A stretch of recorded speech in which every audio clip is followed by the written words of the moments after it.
Good morning students. Online study में संस्कृत की कक्षा में आप सभी का स्वागत है। षष्ठी कक्षा का आज हम पंचमः पाठ पांचवा पाठ वृक्षाः पढ़ेंगे। वृक्षाः, वृक्ष होता है पेड़। तो वृक्ष जो शब्द है ये पुल्लिंग का है और बहुवचनांत है। आइए देखते हैं पहला श्लोक।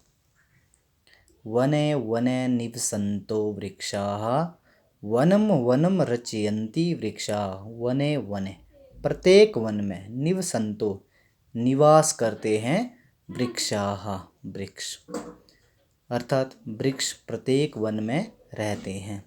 वनम वनम रचयन्ति वृक्षाः, प्रत्येक वन को बनाते हैं वृक्षाः। वृक्ष प्रत्येक वन की रचना करते हैं। पहले श्लोक का भाव ये है कि वृक्ष जो है प्रत्येक वन में रहते हैं और वृक्षों के द्वारा ही प्रत्येक वन की रचना या उनको बनाया जाता है। द्वितीय श्लोक है शाखा दोलासीना विहगाः तै किमपि कूजन्ति वृक्षाः।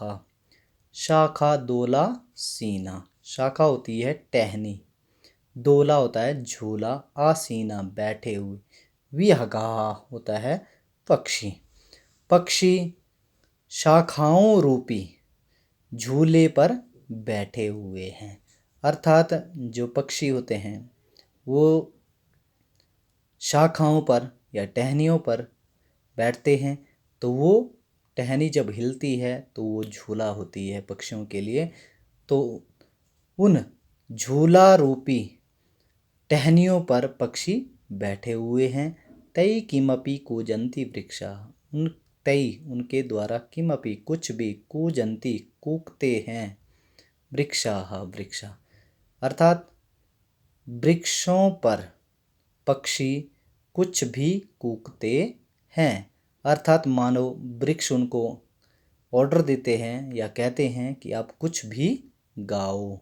कहने का भाव यही है कि झूले रूपी शाखाओं पर पक्षी बैठे हुए हैं और वृक्षों पर उनके द्वारा कुछ भी कूका जाता है, अर्थात कूकते हैं।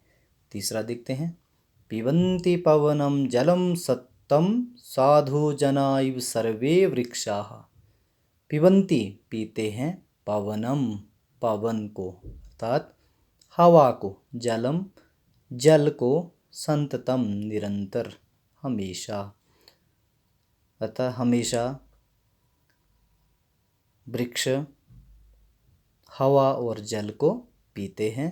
साधु जना इव सर्वे वृक्षाः, साधु जना सज्जनों की, इव तरह, सर्वे सभी, वृक्षाः पेड़, पेड़ सज्जनों की तरह हमेशा जल और हवा को ही पीते हैं। स्पृशन्ति पादै पातालं च नभः शिरसो वहन्ति वृक्षाः। स्पृशन्ति छूते हैं, पादै पाँवों से, पाँव यानी अपनी जड़ों से, पातालम च पाताल को।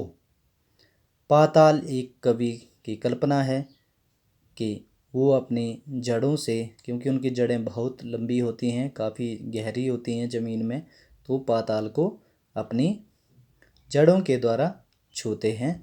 नभः शिरसो वहन्ति वृक्षा, नभः आकाश को, शिरसु सिर पर, वहन्ति वृक्षाः, वहन्ति होता है ढोते हैं, वृक्षाः वृक्ष, अर्थात वृक्ष सिर पर आकाश को ढोते हैं।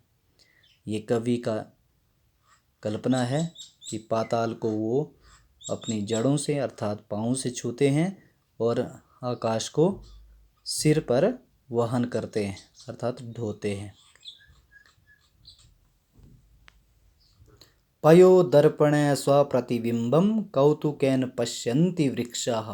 पयो जल, दर्पणे होता है आईना, शीशा, स्वप्रतिबिंबम स्व अपना प्रतिबिंब, छाया, अर्थात पेड़ अपने प्रतिबिंब को, अपनी छाया को जल रूपी दर्पण में या आईने में देखते हैं। कौतुकेन आश्चर्यपूर्वक, पश्यन्ति देखते हैं, वृक्षा वृक्ष। अर्थात 5वें श्लोक का भाव है कि वृक्ष जल रूपी दर्पण में अपने प्रतिबिंब को आश्चर्यपूर्वक देखते हैं।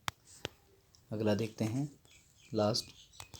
प्रसार्य स्वच्छाया संस्तरणं कुर्वन्ति सत्कारं वृक्षाः।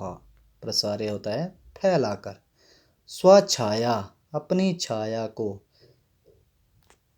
संस्तरणम बिछाकर, अर्थात वृक्ष अपनी छाया रूपी बिस्तर को बिछाकर, कुर्वन्ति करते हैं, सत्कारम सत्कार, वृक्षाः वृक्ष। वृक्ष अपनी छाया रूपी संस्तरणम बिस्तर को फैलाकर सत्कार करते हैं।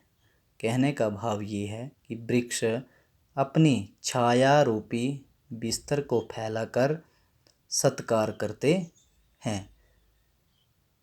इस प्रकार से प्यारे विद्यार्थियों, आज हमने पंचम पाठ वृक्षाः इसको पढ़ा। प्यारे बच्चों, कल हम इसका अभ्यास करेंगे। तब तक के लिए धन्यवाद।